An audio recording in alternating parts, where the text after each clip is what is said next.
Hallelujah, hallelujah, hallelujah, hallelujah. Praise the Lord, praise the Lord, praise the Lord, praise the Lord, praise the Lord. প্রভু তোমার নাম ধন্যবাদ, ধন্যবাদ, ধন্যবাদ, ধন্যবাদ, ধন্যবাদ, ধন্যবাদ। তোমার পবিত্র নাম ধন্যবাদ। উচ্চ hallelujah, hallelujah, hallelujah, hallelujah, hallelujah. Glory, glory, glory, glory, glory, glory. Oh, তুমি আশ্চর্য এবং ভয়ঙ্কর পরমেশ্বর, তোমার নাম ধন্যবাদ, ধন্যবাদ, ধন্যবাদ, ধন্যবাদ, ধন্যবাদ, ধন্যবাদ। পরিবর্তন ইচ্ছা সাধন করি প্রভু সমস্ত গানগুলো তুমি বাবু পাঠায় আছে তোমার নাম ধন্যবাদ ইদারা বাত্তারি খালাবা শাখারা বান্দারা বালা বালা হালেলুয়া হালেলুয়া হালেলুয়া হালেলুয়া হালেলুয়া হালেলুয়া হালেলুয়া ও সেই মহাপ্রভু জি করে পৌঁছে করে বলিব নাই এজন্য সাহায্য করা হালেলুয়া হালেলুয়া হালেলুয়া হালেলুয়া ও প্রিয় বস্তু নাম ধন্যবাদ ধন্যবাদ আমার সমস্ত পাপ সব ক্ষমা কর তোমার ভূমি পরিষ্কার করো ইদারা বাত্তারি খালাবা শাখারা বান্দারা বালা বালা হালেলুয়া তুমি আত্মার পরমেশ্বর তোমার নাম ধন্যবাদ পবিত্রাঙ্গ সহায়তার অবতর প্রত্যেক প্রভু অন্তরের মধ্যে বাস করছে বলতে মানে আমার ধন্যবাদ ধন্যবাদ ধন্যবাদ ধন্যবাদ অধ্যয়ন করে এমন করাবো অসে মনের প্রকৃত যে আমি সর্বদা যে প্রিয় পরিষ্কৃত রাখতে তুমি সাহায্য করো হালেলুয়া হালেলুয়া বলছি প্রকার হবো আর বর্তমান পবিত্র মধ্যে দুঃখ দেবো না তুমি দয়া করো ইদারা বাত্তারি খালাবা শাখালা বন্দারে বলে পারবা হালেলুয়া মাত্র অধিক অধিক বর্তমান পরিপূর্ণ হয়ে অপ্রভু তোমার ঠারে আমি তুমি লাগিয়ে দেবো তুমি সাহায্য করো এবং তোমার ইচ্ছা সাধন যেগুলি করি তুমি সাহায্য করো উদারা বাত্তারি খালাবা শাখালা বন্দারে বলে পারবা হালেলুয়া হালেলুয়া ও আত্মাঙ্কর যে পূর্ণতা যে অনুভব করেন তুমি সাহায্য করো পুরা বর্ষা খারাপ বাত্তারি খারাপ বন্দারা বলে পারবা হালেলুয়া হালেলুয়া হালেলুয়া হালেলুয়া হালেলুয়া হালেলুয়া ও তোমার আদি অপূর্ব অনন্ত বলতে তোমার নাম ধন্যবাদ তোমার আরম্ভ শেষ অক্ষয় বলতে তোমার নাম ধন্যবাদ উদারা বাত্তারি খারাপ বর্ষা খারাপ বন্দারা বলে পারবা হালেলুয়া ও তোমার পূর্ব রব ওকে প্রভু ঈশ্বর রক্ষে এবং তোমার পরে মধ্যে কে নাতি বলতে তোমার নাম ধন্যবাদ উদারা বাত্তারি খারাপ বর্ষা খারাপ বন্দারা বলে পারবা হালেলুয়া সত্য পরমেশ্বর আমি তুমি জানি তুমি দিয়েছো বলতে তোমার নাম ধন্যবাদ উদারা বাত্তারি খারাপ বর্ষা খারাপ বন্দারা বলে পারবা হালেলুয়া হালেলুয়া হালেলুয়া হালেলুয়া হালেলুয়া ও প্রভু তোমার নাম ধন্যবাদ ধন্যবাদ ও প্রভু কৌশল মর্তে তোমাকে দর্শন করি পারে নাই ইদারা বাত্তারি খারাপ শাখারা বন্দারা বলে পারবা হালেলুয়া ও তুমি যদি কাহাকে অনুমতি না দেব এই তোমার প্রভু প্রভু তোমার প্রভু আর দর্শন করে অসম্ভব প্রভু তুমি নাম ধন্যবাদ ও কাজ পবিত্র পরমেশ্বর উদারা বাত্তারি খারাপ শাখারা বন্দারা বলে পারবা হালেলুয়া এবং তুমি প্রভু ভয়ঙ্কর মধ্যে পরমেশ্বর অটল তুমি নাম ধন্যবাদ কাজ দিতে রব প্রভু তোমার প্রভু দর্শন প্রভু জীবন তোমার দাস জীবন মধ্যে রব প্রভু দর্শন করে তুমি কথা কইলো সে মধ্যে প্রভু তোমার সম্মুখে ফিরাই করেনি মাত্র সেই মুহূর্তে বর্তমান প্রভু প্রভু সম্মুখে সে মধ্যে প্রভু তলে পড়িয়েছিলে ইদারা বাত্তারি খালাবা শাখালা বন্দারা বলে পারবা হালেলুয়া হালেলুয়া হালেলুয়া ও তানুকুলের মধ্যে প্রভু ও তুমি নিশ্চয় প্রভু তোমার প্রত্যেক প্রাণী পর্যন্ত দয়া করে আসছো বলতে মনে আমার ধন্যবাদ ও প্রত্যেক তোমার সূর্য তোমার দিয়েছো বলতে মনে আমার ধন্যবাদ ইদারা বাত্তারি খালাবা শাখালা বন্দারা বলে পারবা হালেলুয়া প্রত্যেক পাকড় ফেরিয়া তুমি প্রভু এবং সূর্য তোমার দিয়েছো বলতে মনে আমার ধন্যবাদ ইদারা বাত্তারি খালাবা শাখালা বন্দারা বলে পারবা হালেলুয়া হালেলুয়া হালেলুয়া হালেলুয়া হালেলুয়া ও তুমি করে যে আমি প্রভু নিজ নিজ পাকড় মন্দির আমি যে ফেরি ও রবন ফেরিব এবং তোমার প্রায় হবে তুমি সাহায্য করো পুরা বর্ষা খারাপ বাত্তারি খারাপ বন্দারে বলে পারবা হালেলুয়া কান্ত তোর ভাগ্যমন করিব তুমি যারা কৌশল প্রকার বাক্যক্ষমা তুমি দেখাইব প্রভু দেব নাই কিংবা কৌশল প্রকার তোমার বসে অপ্রম প্রেম মধ্যে তুমি প্রকাশ করিব নাই মাত্র তোমার প্রভু তোমার বসে প্রচন্ড শক্তিরে প্রত্যেক প্রাণীর প্রভু আপনার বাক্যের সাথে বিচার মধ্যে তুমি করিব পুরা বর্ষা খারাপ বাত্তারি খারাপ বন্দারে বলে পারবা হালেলুয়া হালেলুয়া হালেলুয়া ও সে জীবন্ত বাক্য প্রভু আমার করে প্রদান তুমি করেছো বলতে তোমার নাম ধন্যবাদ ও যাহা প্রভু যে বাক্যের কৃপাবান কর্ম মধ্যে রব ও মুক্তি আছে প্রভু ত্রাণ আছে বলতে তোমার নাম ধন্যবাদ উচ্চ হালেলুয়া হালেলুয়া তোমার সেই বাক্য প্রভু বিশ্বাস করে দ্বারা তোমার সেই আজ্ঞা পালন করে দ্বারা প্রভু আমার ফলন্ত জীবন প্রদান তুমি রাখিয়েছো বলতে তোমার নাম ধন্যবাদ পুরা বাত্তারি খারাপ শাখারা বন্দারা বলে পারবা হালেলুয়া হালেলুয়া তাই সেই সমস্ত বাক্য দিয়ে আমি আজ্ঞা প্রভু পালন করি চালিয়ে তুমি সাহায্য করা হালেলুয়া হালেলুয়া প্রভু আমার প্রভু জগতের প্রভু অল্প সময় পর্যন্ত প্রভু আমি আছো পুরা বা শাখারা বন্দারা বলে পারবা হালেলুয়া ও ক্ষেত্রে রহমান করো মধ্যে প্রভু জগতের সমস্যা সহিত তাহা প্রভু আমি জানো না ও যেন বিরতি সময় দিয়েছ সম্পূর্ণ আমি তোমার ইচ্ছা আমি যে সাধন করে তুমি সাহায্য করা হালেলুয়া হালেলুয়া হালেলুয়া আর জগত মানে যে হবে না মাত্র আত্মিক বিষয় সর্বদা যে উত্তর বিষয় যে করে তুমি সাহায্য করো পুরা বা শাখারা বাত্তারি খারাপ বন্দারা বলে পারবা হালেলুয়া কারণ জগৎ আমান করো বাসস্থান ও মাত্র আমান করে মধ্যে প্রভু তুমি যে রসদ প্রস্তুত করেছো যে প্রভু লোকমান কুমারের মধ্যে প্রভু স্থান প্রস্তুত করে সেটা আমি নিশ্চয় আমার বাসস্থান ও তেন করে আমি উন্নত বিষয়ের মধ্যে আমি যে অন্য সঙ্গে সাহায্য করো ইরাবা শাখারা বাত্তারি খালা বন্দারা বলে পারবা হালেলুয়া হালেলুয়া হালেলুয়া ও এটা প্রত্যেক বিষয়ে বাইবেলের মধ্যে মন সমর্পণ করি দয়া করো ও প্রভু সমস্ত সমস্যার জন্য সমাধান তুমি করেছো বলতে তোমার নাম ধন্যবাদ এবং প্রত্যেক প্রভু বিশেষ মানকান্ত ভাগ মধ্যে তুমি নিয়েছো বলতে তোমার নাম ধন্যবাদ এবং তোমার সমস্ত লাগে তুমি সাহায্য করো উদারা বাত্তারি খালা শাখারা বন্দারা বলে পারবা হালেলুয়া হালেলুয়া হালেলুয়া হালেলুয়া এবং প্রভু প্রত্যেক যে প্রথম সে আদ্য প্রেমের মধ্যে তুমি প্রভু প্রেম করে তুমি সাহায্য করো উদারা বাত্তারি খালা শাখারা বন্দারা বলে পারবা হালেলুয়া ও নিজের সমস্ত আমি পরীক্ষা করে তুমি সাহায্য করো পরীক্ষা না করলে জানি মধ্যে পারিব সাহায্য করো উদারবত্তারি খালাবাসা খালাবন্দরা বলে মারবা হালেলুয়া হালেলুয়া হালেলুয়া ও বিশ্বর নাম ধন্যবাদ প্রভু আদি পর্যন্ত প্রভু যেতে প্রভু যাহা পর্যন্ত নদী ভ্রমণ করিব তো বাক্য দিবে রাখিছ ও সে বাক্য দিবে অধিক মনোযোগী হই তার দিবে কাম কর্মকারী পারিব সাহায্য করো উদারবত্তা খালাবত্তারি খালাবন্দরা বলে মারবা হালেলুয়া আমার কর্ম মধ্যে রব হৃদয় মধ্যে সেই প্রকার প্রশ্ন করে আমি সাহায্য করো উদারবত্তারি খালাবাসা খালাবন্দরা বলে মারবা হালেলুয়া অদমে নিশ্চয় প্রভু আমার করে সমস্ত আকর্ষণ করেছি তোমার নাম ধন্যবাদ উদারবত্তারি খালাবন্দরা বলে মারবা হালেলুয়া কারণ প্রভু আকর্ষণ ন করলে এই বিধানগুলোর মধ্যে আসি করে নাই ইদারাবাত্তারি খালাবাসা খালাবন্দরা বলে মারবা হালেলুয়া হালেলুয়া এই পরিহাবরে প্রভু অজমানের মধ্যে পশ্চিম দিকে জমার পরিয়ে সমস্ত উঠাও এবং প্রত্যেক প্রভু তোমার একটা বাইরে হালেলুয়া হালেলুয়া হালেলুয়া হালেলুয়া প্রভু অবশেষ সর্বমত তোমার প্রভু নিকট সমর্পণ করে দয়া করো যে পর্যন্ত সেই পথে চড়াই করে নিও আপনাদের শুভেচ্ছা উত্তর তুমি দিলে বহু ধন্যবাদ দিই তার বুঝুন না বলছি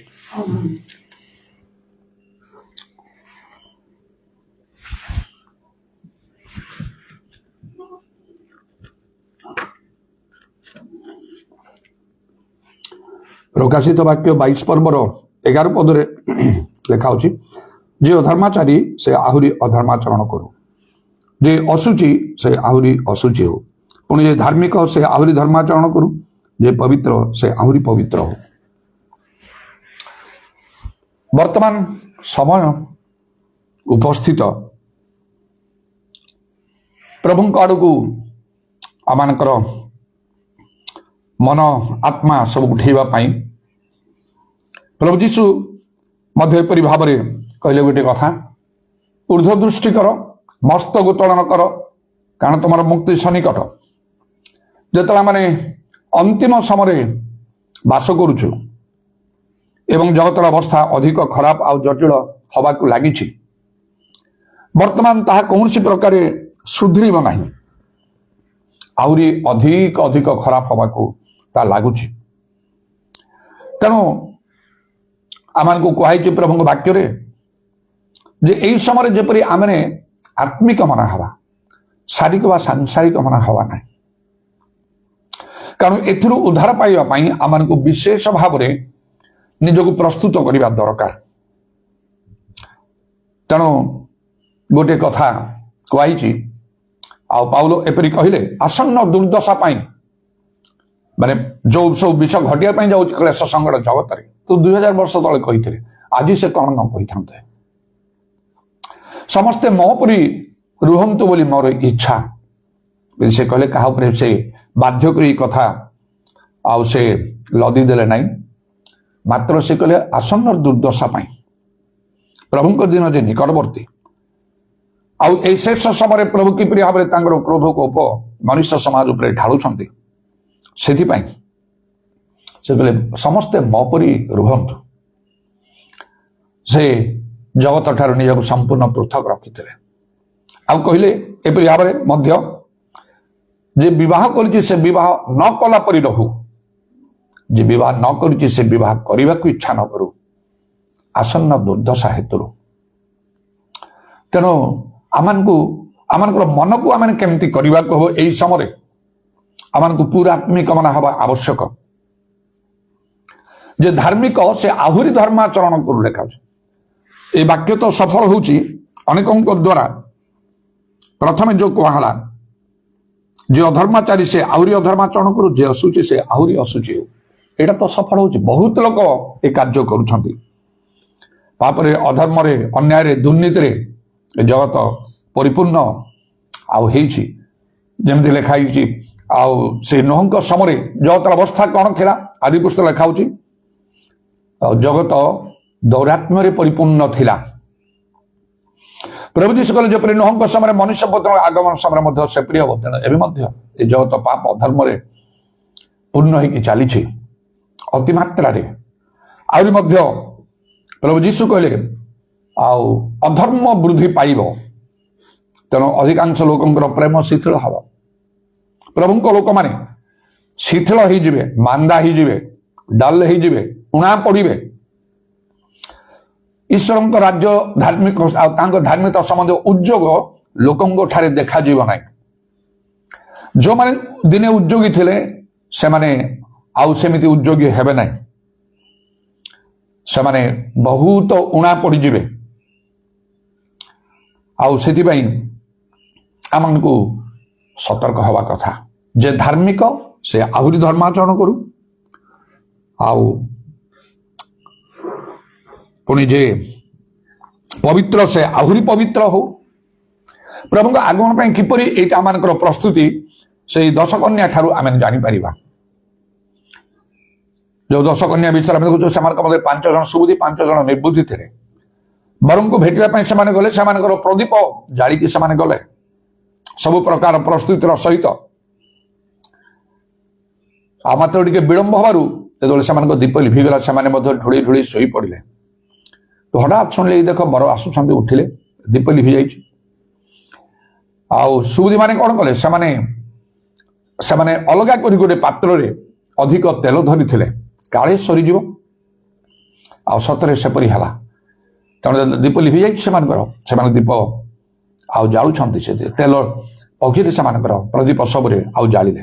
ନିର୍ବୁଦ୍ଧି ମାନେ ନେଇ ନଥିଲେ, କେବଳ ଦୀପ ତ ଜଳୁଛି। ସେମାନେ ଲକ୍ଷ୍ୟ ଯାଇଥିଲେ, ଆଉ ସେ ତ ଆସିବେ, ଗୋଟେ ସମୟ ହୁଏତ ଦିଆହେଇଥିବ, ନହେଲେ କଣ ସେମାନେ ଅନୁମାନ କରି ଏତେ ସମୟ ଭିତରେ ତ ଆସିବେ। ତାକୁ ଲକ୍ଷ୍ୟ କରି ସେମାନେ ଦେଖିଲେ ଏ ପ୍ରଦୀପର ତେଲ ଯଥେଷ୍ଟ ହେଇଯିବ, ମାତ୍ର ବିଳମ୍ବ ହେଲା। ତେଣୁ ସେମାନେ ଆଉ ତ ନେଇନାହାନ୍ତି, ସେଥିପାଇଁ ସେମାନଙ୍କ ପ୍ରତି ସମସ୍ୟା ଘଟିଲା। ସେମାନେ ଯେ ସୁବୁଦ୍ଧି ମାନଙ୍କୁ ମାଗିଲେ, ସେମାନେ ଭଲ ଚିନ୍ତା କଲେ, କହିଲେ ନାଇଁ ନାଇଁ ତମ ଆମ ପାଇଁ ଯଥେଷ୍ଟ ହବ ନାହିଁ, ତମେ ଯେମିତି ଆମେ ବି ସେ ଅବସ୍ଥା ହେଇଯିବା, ଆମେ ବରଂ ଆମେ ଭେଟି ପାରିବା ନାହିଁ ତମରି ହେତୁରୁ। ନାଇଁ ନାଇଁ, ତାମାନେ ସେଥିପାଇଁ ସେମାନେ ଦାୟୀ ହେଲେ, ନିର୍ବୁଦ୍ଧି କନ୍ୟା ମାନେ ଦାୟୀ ହେଲେ। ସେମାନେ ବିବେଚନା କରି ସେମାନେ କାର୍ଯ୍ୟ କରିନଥିଲେ। ସେମାନେ ଆହୁରି ଭଲରେ ସେମାନଙ୍କୁ ବୁଝି କହିଲେ ଯାଅ ଆଉ ଦୋକାନୀ ଠାରୁ ତୁମେ ନେଇକି ଆସିବ। ସେମାନେ ଗଲେ, ଆଉ ସେହି ସମୟରେ ବର ଆସିଗଲେ, ସୁବୁଦ୍ଧି କନ୍ୟା ମାନେ ପ୍ରବେଶ କଲେ। କାହିଁକି? ଧାର୍ମିକ ଆହୁରି ଧର୍ମାଚରଣ କରୁ, ସେମାନଙ୍କର ପ୍ରଦୀପ ଜଳୁଛି, ସେ ପ୍ରଦୀପର ଆଉ ତେଲ ଅଛି, କିନ୍ତୁ ଆହୁରି ତେଲ ସେମାନେ ଧରିଛନ୍ତି। ନିର୍ବୁଦ୍ଧି ମାନେ ପ୍ରଦୀପ ଜଳୁଛି କହିସାର ତ ତେଲ ଅଛି, ମାତ୍ର ଆହୁରି ଅଧିକା ତେଲ ସେମାନେ ନେଇନଥିଲେ। କେମିତି ଡିସ୍କ୍ୱାଲିଫାଇଡ ହେଇଗଲେ ସ୍ୱର୍ଗ ରାଜ୍ୟ ପାଇଁ, ବରଂ ଓ ସାକ୍ଷାତ କରି ପାରିଲେ ନାହିଁ। ପରେ ସେମାନେ ଆସିଲେ ବିଳମ୍ବ କରି, ପ୍ରସ୍ତାବ ମାତ୍ର ପ୍ରଭୁ ଦ୍ୱାର ଖୋଲିଦିଅନ୍ତୁ ଆମ ପାଇଁ, ତୁମାନେ କିଏ ମୁଁ ଜାଣେ ନାହିଁ ବୋଲି ସେ କହିଲେ। ସେମାନଙ୍କ ପାଇଁ ଦ୍ୱାର ସବୁବେଳେ ବନ୍ଦ ହେଇଗଲା। ଆମେ ଜାଣୁ ଯେ ଆଉ ଏଇ ତଳ ହଉଛି ପବିତ୍ର ଆତ୍ମା। ତେଣୁ ପବିତ୍ର ଆତ୍ମା ପ୍ରାପ୍ତ ବିଶ୍ୱାସୀ ମାନଙ୍କ ବିଷୟରେ ଆଉ ମଧ୍ୟ ବିଶେଷ ଭାବରେ ଆମମାନଙ୍କର ଚିନ୍ତା କରିବା ଆବଶ୍ୟକ। ଆମମାନେ କଣ ପବିତ୍ର ଆତ୍ମା ପ୍ରାପ୍ତ? ଆପଣ ମାନେ ପବିତ୍ର ଆତ୍ମା ପ୍ରାପ୍ତ ହୋଇଛନ୍ତି, ସେଟା ତ ଭଲ କଥା, ମାତ୍ର ତାକୁ ଭଲ ରୂପେ ଧରି ରଖନ୍ତୁ। ତୁମର ଯାହା ଅଛି ତାକୁ ଦୃଢ ରୂପେ ଧରି ରଖ ବୋଲି ଯେପରି କୁହାହେଲା। ମୁଁ ପ୍ରାୟ 16ଟା ଅନୁକ୍ରମ ସିରିଜ ମୁଁ କହିଲି, ଆଉ ଟେକ୍ ଅପ୍ ଅର ହୋଲ୍ଡ ଆଉ କ୍ୟାଚ୍, ଏମିତି ଧର ଧର ଧର କହିକି ମୁଁ ପ୍ରାୟ 16ଟି ଅନୁକ୍ରମ ମୁଁ କହିସାରିଛି, ଯେପରି ତୁମର ମୁକୁଟକୁ କେହି ହରଣ କରିକି ନେବ ନାହିଁ। ମାତ୍ର ଅନେକ ପବିତ୍ର ଆତ୍ମା ପ୍ରାପ୍ତ ହୋଇକି ତାକୁ ହରେଇ ଦେଇଛନ୍ତି ବା ପବିତ୍ର ଆତ୍ମାଙ୍କୁ ଠିକ ଭାବରେ ବ୍ୟବହାର କରୁନାହାନ୍ତି, ଆତ୍ମାରେ ଉତ୍ତପ୍ତ ହଉନାହାନ୍ତି। ଯେତେବେଳେ ଆମେ ଆତ୍ମା ପ୍ରାପ୍ତ ହେଇଛୁ, ଆମମାନଙ୍କୁ ଆତ୍ମାରେ ଉତ୍ତପ୍ତ ପାଇଁ ବାଇବେଲରେ ସିଧା ସଳଖ ଲେଖା ହେଇଛି, ରୋମିଓ 12:11 ଉଦ୍ଯୋଗରେ ଶିଥିଳ ହୁଅ ନାହିଁ, ଆତ୍ମାରେ ଉତ୍ତପ୍ତ ହୁଅ। ଯଦି ଆତ୍ମାରେ ଆମେ ଉତ୍ତପ୍ତ ହେଇପାରୁନୁ, ଉତ୍ତପ୍ତ ହେଇ ପ୍ରଭୁଙ୍କ ସେବା କରିପାରୁନୁ, ଗୀଜା ପ୍ରାର୍ଥନା, ଆମର ଗୀତ ଗାଇବା, ପ୍ରଶଂସା, ଧନ୍ୟବାଦ ଆଉ ସାକ୍ଷ୍ୟ ବା ବାକ୍ୟ ଏସବୁରେ, ତାହେଲେ ଆମେ ଠିକ କରୁନାହୁଁ। ଶିଥିଳତା ଆତ୍ମାଙ୍କର କାର୍ଯ୍ୟ ନାହିଁ। ଶୟତାନ କେମିତି ବାନ୍ଧିକି ରଖିଛି ତାର ଚାତୁରୀ ପ୍ରୟୋଗ କରିକି ମନରେ ଖୁସି ହେଇଯାଉଛି ଯେ ମୁଁ ପବିତ୍ର ଆତ୍ମା ପାଇଛି, ମାତ୍ର ପବିତ୍ର ଆତ୍ମାଙ୍କର କାର୍ଯ୍ୟ ହିଁ ନାହିଁ। ତେଣୁ କିଛି ଲାଭ ନାହିଁ ସେଥିରେ। ସେ ବାକ୍ୟକୁ ସ୍ମରଣ କରି ଆମମାନଙ୍କୁ ନିତାନ୍ତ ଆତ୍ମାରେ ଆମମାନଙ୍କୁ ଉତ୍ତପ୍ତ ହବାକୁ ହିଁ ପଡ଼ିବ, ଅଧିକରୁ ଅଧିକ ଭାବରେ। ଆଉ ତାହେଲେ ସେ ସୁବୁଦ୍ଧି କନ୍ୟା ପରି ଆମେ ବରଙ୍କୁ ଭେଟି ପାରିବା। ନିର୍ବୁଦ୍ଧି କନ୍ୟା ମାନେ ସେମାନେ ବି କନ୍ୟା ଥିଲେ, ସେମାନେ ପ୍ରଦୀପ ଜଳୁଥିଲା, ଅଧିକ ନଥିଲା ତେଲ। ତେଣୁ ଏଇଠି କଣ କୁହାଯାଇଛି ଯେ ଧାର୍ମିକ ସେ ଆହୁରି ଧର୍ମାଚରଣ କରୁ, ଯେ ପବିତ୍ର ସେ ଆହୁରି ପବିତ୍ର ହଉ। ଅଧିକ ଅଧିକ ଆଉ ଷ୍ଟେପ ଆମମାନଙ୍କୁ ନେବାକୁ ହବ। କେମିତି ନେବାକୁ ହବ? ଯଦି ଧାର୍ମିକ ମାନେ ପ୍ରଭୁ ଜାଣିଛୁ, ଆମମାନଙ୍କର ଆତ୍ମୀୟ ଚକ୍ଷୁ ଖୋଲା ହେଇଛି, ଈଶ୍ୱରଙ୍କର ସତ୍ୟ ବାକ୍ୟ ବିଷୟରେ ଆମେ ଜାଣିଛୁ, ତାହେଲେ ଅଧିକରୁ ଅଧିକ କେମିତି କରିବେ? ମଣ୍ଡଳୀ ସଭାରେ ଆମମାନଙ୍କୁ ସବୁବେଳେ ଲାଗି ରହିବାକୁ ହବ। ଆପଣ ଆସନ୍ତୁ ଥରେ ରବିବାର, ଅନ୍ୟ ଦିନ ମଧ୍ୟ ଆସନ୍ତୁ, ଅଧିକ ଅଧିକ କରିବେ। କାରଣ ଲେଖା ହେଇଛି ସେମାନେ ପ୍ରତିଦିନ ମନ୍ଦିରରେ ରହିକି ପ୍ରଭୁଙ୍କର ଆଉ ସେବା କରୁଥିଲେ, ପ୍ରଭୁଙ୍କର ସ୍ତବ ଗାନ କରୁଥିଲେ, ତାଙ୍କର ସେବା ଆରାଧନା କରୁଥିଲେ। ଆଉ ଏଇପରି ଆମକୁ ଅଧିକ ଅଧିକ କରିବାକୁ ହବ। କଣ କେମିତି କରୁଛୁ ଆମେ, ଏଇଟା ଗୋଟେ ବିଶେଷ କଥା ଯେ ମଣ୍ଡଳୀ ସେବା ଆମମାନଙ୍କର ଦରକାର, ସେଟା ଆମେ ଜାଣୁ। ତେଣୁ ଅଧିକ ଅଧିକ କରିବା ପାଇଁ ହେଲେ ଆଉ ଆମେ ଆହୁରି ଦିନ ଆମମାନଙ୍କୁ ଆଉ ଯୋଗ କରିବାକୁ ହବ। ଯଦି ସପ୍ତାହରେ ଜଣେ କେହି ରବିବାର ଦିନ ଆସେ, ଅନ୍ୟ ଦିନ ଆସିବା ପାଇଁ ବି ଚେଷ୍ଟା କରିବାକୁ, ତାହେଲେ ସିନା ଅଧିକ ହବ। 2 ଦିନ ଯିଏ ଆସୁଛି 3 ଦିନ ଆସିବା ପାଇଁ ଚେଷ୍ଟା କରିବାକୁ, 3 ଦିନ ଆସିଲେ 4 ଦିନ କରିବା ପାଇଁ ଚେଷ୍ଟା କରିବାକୁ, ଅଧିକରୁ ଅଧିକ। ସେଟା ପ୍ରଭୁଙ୍କ ଦୃଷ୍ଟିରେ ଭଲ। ସେଇ ସ୍ତରକୁ ପହଞ୍ଚି ଯାଆନ୍ତୁ ଯୋଉ ସ୍ତରରେ ପ୍ରତିଦିନ ମଣ୍ଡଳୀରେ ଆପଣ ପ୍ରଭୁଙ୍କର ଉପସ୍ଥିତିରେ ଆଉ ପ୍ରଭୁଙ୍କର ସେବା କରିବେ।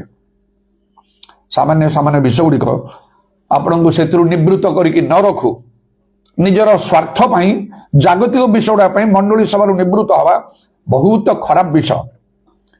ସେଇଟା ଆପଣଙ୍କ ଠାରେ ଜଣେ ପ୍ରକୃତ ବିଶ୍ୱାସୀର ପରିଚୟ ରଖିବ ନାହିଁ। ପ୍ରଥମେ ତାଙ୍କ ରାଜ୍ୟ ଧାର୍ମିକତା ଅନ୍ୱେଷଣ କରନ୍ତୁ। ଲେଖା ହେଇଛି ସେମାନେ କଣ କଲେ, ପୀଡ଼ିତମାନଙ୍କ ଶିକ୍ଷା ସଭ୍ୟତା ପ୍ରାର୍ଥନା ନିବିଷ୍ଟ ଭାବରେ ରହିଲେ।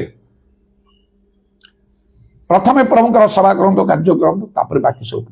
ଗୋଟିଏ ଜାଗତିକ ଚିନ୍ତା କଲେ ବିଷୟରେ ଗୋଟେ ଦୃଷ୍ଟାନ୍ତ ନେଲେ ଏଇଟା କ୍ଲିୟର ହେଇଯିବ। ଯୋଉମାନେ ଚାକିରି କରୁଛନ୍ତି, ଅଫିସ ଯାଉଛନ୍ତି, ଯେକୌଣସି ଗଭର୍ଣ୍ଣମେଣ୍ଟ ବା ପ୍ରାଇଭେଟ, ଛୋଟ ବା ବଡ଼, ଚାକିରି କରି ଅଫିସ ଯାଉଛନ୍ତି, ଆପଣ କଣ ଆଉ କୌଣସି ଦିନ ନ ଯାଇକି ରହୁଛନ୍ତି?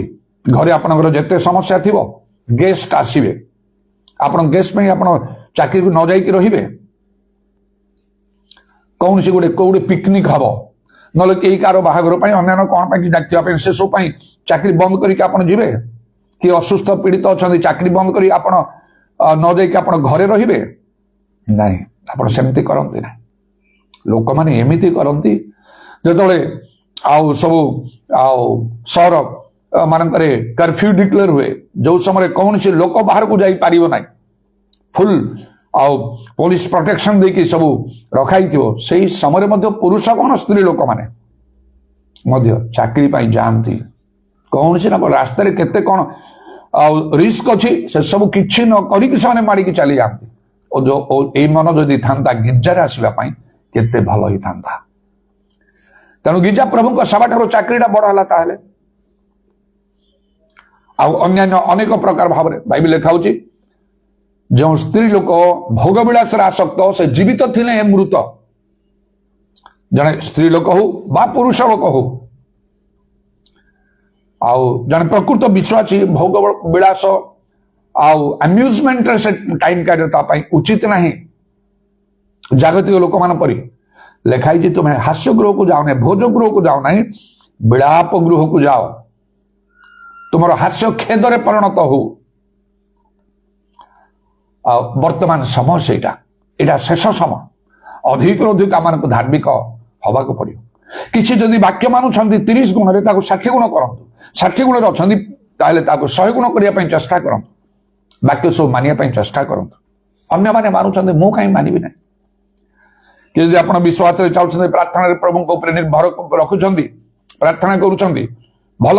ଅନ୍ୟମାନଙ୍କୁ ଦେଖନ୍ତୁ, ଆଉ କଣ ନିଷ୍ପତ୍ତି ନିଅନ୍ତୁ, ମୁଁ ପ୍ରଭୁଙ୍କ ଉପରେ ଏଥର ପୁରା ନିର୍ଭର କରିବି, ଆଉ ଔଷଧ ବ୍ୟବହାର କରିବି ନାହିଁ, ଦିନେ ନା ଦିନେ ତ ମରିବି ନା। ଆଉ ତେଣୁ ଏତେ ଚିନ୍ତା କରିବାର କଣ ଅଛି? ଏ ଚିନ୍ତାଧାରା ତ ମୁଁ ମୂଳରୁ ନେଲି। ଆଉ ମୃତ୍ୟୁରୁ ବଞ୍ଚେ ବଞ୍ଚେ ବଞ୍ଚେ ବଞ୍ଚେ ପ୍ରଭୁ ରଖିଛନ୍ତି, ତାର ଏ ବି ଗୋଟେ କାରଣ ହେଇଥିବ ଯେ ପ୍ରଭୁ ଦେଖୁଛନ୍ତି ମୁଁ ପ୍ରଭୁଙ୍କ ଉପରେ ପୁରା ନିର୍ଭର କରୁଛି, ମୋ ପ୍ରାଣକୁ ଅପ୍ରିୟ ଜ୍ଞାନ କରୁଛି ମୁଁ। ହେଇଟ୍ ୟୋର ଓନ୍ ସୋଲ୍ ଲେଖା ହେଇଛି।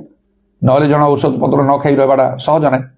ଦେଖୁଛନ୍ତି ଅନେକ ଥର, କେତେ ଥର ନା କଣ ସେ ମୃତ୍ୟୁରୁ ପ୍ରଭୁ ମତେ ବଞ୍ଚେ ବଞ୍ଚେ ରଖିଛନ୍ତି। ଆପଣଙ୍କ ପାଇଁ କଣ ସେୟା କରିବେ ନାହିଁ?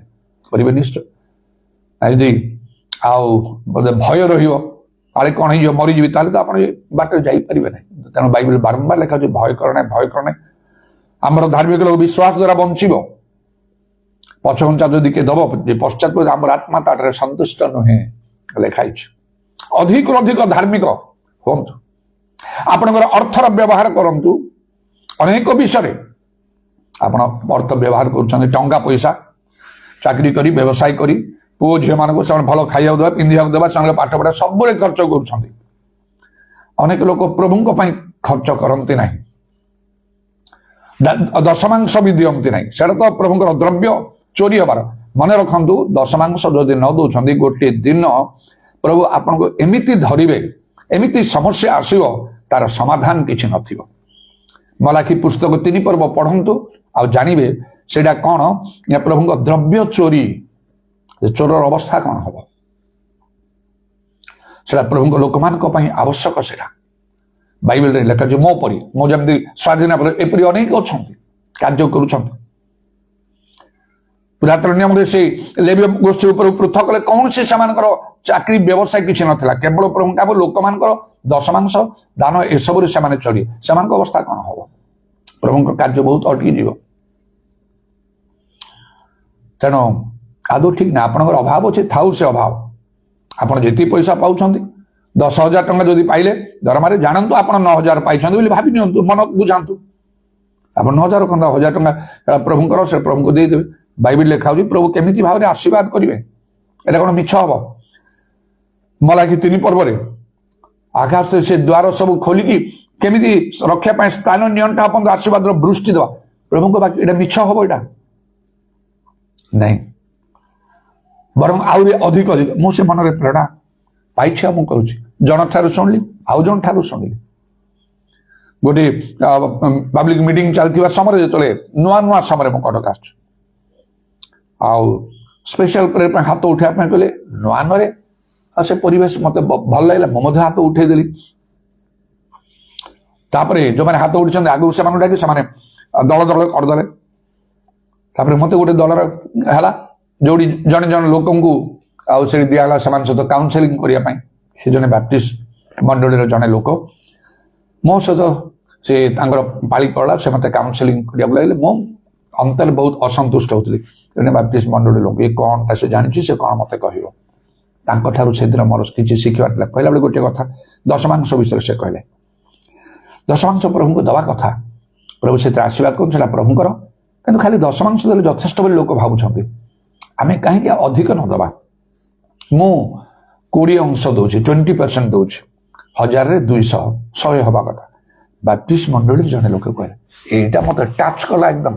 ଗୋଟେ ପେଣ୍ଟିକଷ୍ଟ ଲୋକ କହିଥିଲେ ଗୋଟେ ଭିନ୍ନ କଥା ହଉନା, ବାପ୍ଟିଷ୍ଟ ମଣ୍ଡଳୀ ଲୋକ। ମୁଁ କହିଲି, ମୁଁ ପେଣ୍ଟିକଷ୍ଟ ମୁଁ କହେ ନାହିଁ, ଲୋକମାନେ ସେ ତାହା କହନ୍ତି, କିନ୍ତୁ ମୁଁ ବହୁତ ଆଗରେ ଅଛି ଭାବିଲା ବେଳେ ଏଇ କ୍ଷେତ୍ରରେ ମୁଁ ତୁଣା ପଡିଲି ତାଙ୍କ ଠାରୁ, ମୋ ଭିତରକୁ ଚାଲିଗଲା। ଦିନେ ଜଣେ ବିଲିଭର କହିଲେ, ନା ମୁଁ 30% ଦଉଛି ପ୍ରଭୁ, ମୋର ଆୟ ଯାହା ହଉଛି 1000ରେ ମୁଁ 100 ନାହିଁ 300 ଟଙ୍କା ଦଉଛି। ମୋ ଭିତରକୁ ଚାଲିଗଲା। ଏ ଜଣେ ବିଲିଭର ତମ ଠାରୁ ଶିକ୍ଷା ଦୀକ୍ଷା ପାଇକା ମାନେ କରୁଛନ୍ତି, ଏମାନେ ତମେ କୋଉଠି ଅଛ? ତମେ ଦଶମାଂଶରେ ଅଛ, 100ରେ 10 ଟଙ୍କା, 1000ରେ 100 ଟଙ୍କା ଦଉଛ। ବୋଇଲେ ଏମାନଙ୍କ ସମସ୍ତଙ୍କର ମୁଁ ଟପିବି। ସେଇ ଦିନଠାରୁ ବର୍ଷ ବର୍ଷ ଧରିକି ମୁଁ ଦଶମାଂଶରେ ନାହିଁ, ବହୁତ ଆଗରେ ମୁଁ ଅଛି। ସେଥିପାଇଁ ମୁଁ ମଣ୍ଡଳୀ ଚଳେଇ ପାରୁଛି। ବାଳକ ପ୍ରଚାରକ ମାନଙ୍କୁ ଯାହା ଆବଶ୍ୟକ ହଉଛି, ତାପରେ ଅନେକ ଉତ୍ତମ କର୍ମ ମୁଁ କରିପାରୁଛି। କୌଣସି ଲୋକଙ୍କ ଠାରେ ହାତ ପତେଇବାର ପ୍ରଶ୍ନ ହିଁ ନାହିଁ। ଟଙ୍କା ପଇସା ବିଷୟରେ ଦୋକାନ ବଜାର କାହାଠାରେ ପଦେ କେହି ଗୋଟେ କଥା କହିବାର ସୁଯୋଗ କାହାକୁ ମୁଁ ଦେଇନି, ଯେ ମୁଁ କିଛି କାହାଠାରୁ କିଛି ଧାର କରଜ କରିଛି ସେମାନେ ମତେ ମାଗିବେ କି କଣ। ବହୁତ ବଡ ନିଷ୍ପତ୍ତି ନେଇକି ଚାଲିଛି। ଆଉ ଅନେକ ଦିନ ମଧ୍ୟରେ ଏ ପ୍ରଭୁଙ୍କ ନିକଟରେ ବି ମାଗେ ନାହିଁ। ଯଦି ବା ବାଇବେଲ ଲେଖିଛି ମାଗ ଦିଆଯିବ, ମାତ୍ର ଆହୁରି ଲେଖା ହଉଛି ମାଗିବା ପୂର୍ବରୁ କଣ ପ୍ରୟୋଜନ ପିତା ଈଶ୍ୱର ଜାଣନ୍ତି। ମାଥ୍ୟୁ 6:8 ନାହିଁ, ଲେଖିଲି ହାତରେ, ଆଉ ମୁଁ କରିବି ନାହିଁ, ଆଜି ଠାରୁ ମାଗିବି ନାହିଁ। ପ୍ରଭୁଙ୍କର ଧନ୍ୟବାଦ କରୁଛି। ଏହିପରି ଭାବରେ ପ୍ରଭୁ ଯେତେବେଳେ ଆଉ ମୁଁ ପଦକ୍ଷେପ ନେଲି, ଆଉ ପ୍ରଭୁ ଆଶ୍ଚର୍ଯ୍ୟଜନକ ଭାବରେ ମୋ ପାଇଁ କାର୍ଯ୍ୟ କରି ଚାଲିଛନ୍ତି। ମୁଁ ଅନୁଭବ କରୁଛି ଯାହା ଆଉ ସେ ଦାଉଦ କହିଲେ, ସଦାପ୍ରଭୁ ମୋର ପ୍ରତିପାଳକ, ମୋର ଅଭାବ ହବ ନାହିଁ। ମୁଁ ମଧ୍ୟ ସେଇ ଅନୁଭୂତି ଭିତରେ ଗତି କରୁଛି। ପ୍ରଭୁ ପ୍ରତିପାଳକ ହେଇଛନ୍ତି, ଆଉ ମୋର ଅଭାବ ନାହିଁ। ପ୍ରଭୁଙ୍କର ବାକ୍ୟ କେବେ ଅନ୍ୟଥା ହବନି। ଆମକୁ ଧାର୍ମିକ ଲୋକକୁ ଆହୁରି ଧାର୍ମିକ ହବାକୁ ପଡିବ। ଆପଣ ବ୍ୟକ୍ତିଗତ ଭାବରେ ଯଦି କିଛି ପ୍ରାର୍ଥନା କରୁଥିଲେ, ସେ ପ୍ରାର୍ଥନା ସମୟକୁ ଆହୁରି ବଢାନ୍ତୁ। ଦିନରେ ଯଦି ପ୍ରାର୍ଥନା କଲେ ରାତିରେ ମଧ୍ୟ କରନ୍ତୁ। ଥରେ ବାଇବେଲ ପଢୁଥିଲେ ଆଉ ଥରେ ପଢନ୍ତୁ, ଆହୁରି ଟିକେ ଅଧିକ। ଗୋଟିଏ ଚାପ୍ଟର ପଢୁଥିଲେ 2 ଚାପ୍ଟର ପଢନ୍ତୁ।